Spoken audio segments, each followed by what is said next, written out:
the phone call we got was from the vet. Someone found Ripley. There's Ripley. He's back after 2 years. My name's Kelsey Baird. I am from Whidbey Island, Washington. My cat Ripley, he just turned 4 on Halloween.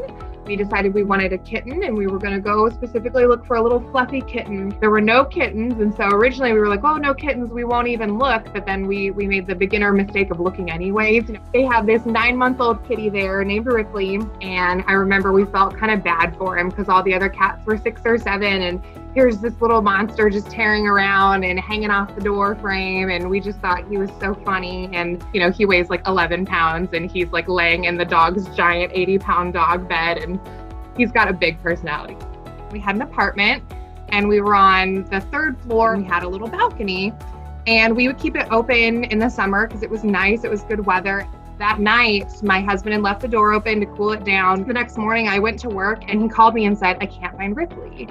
And I went home, and as I was walking up to our apartment, you pass the balconies first, and one of our planters was on the ground, broken in half. And so we think that he was standing on it and, reaching out or leaning or looking at something, and the whole thing took over. We did all the stuff, we put his kennel outside with his blanket in it. We called the local rescue and laminated flyers up everywhere because it was raining and it was getting into the fall, and days went by, and I have 2 stepkids, and they took it really, really hard because obviously, that was one of their family members.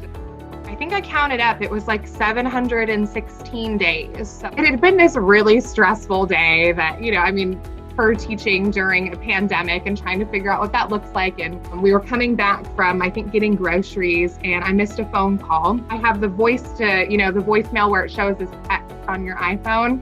And I looked at it and I didn't even read the whole thing, but I read Renton, which is where we lived, and then Black Kitty. And I was like, oh my God. And so I come tearing down the hallway and I burst in on my husband. I called the vet and I said, did you call us about Ripley? And he said, oh my God, are you Ripley's owner? And I went, oh my God, do you have my cat? And so you guys remember what we lost about 2 years ago?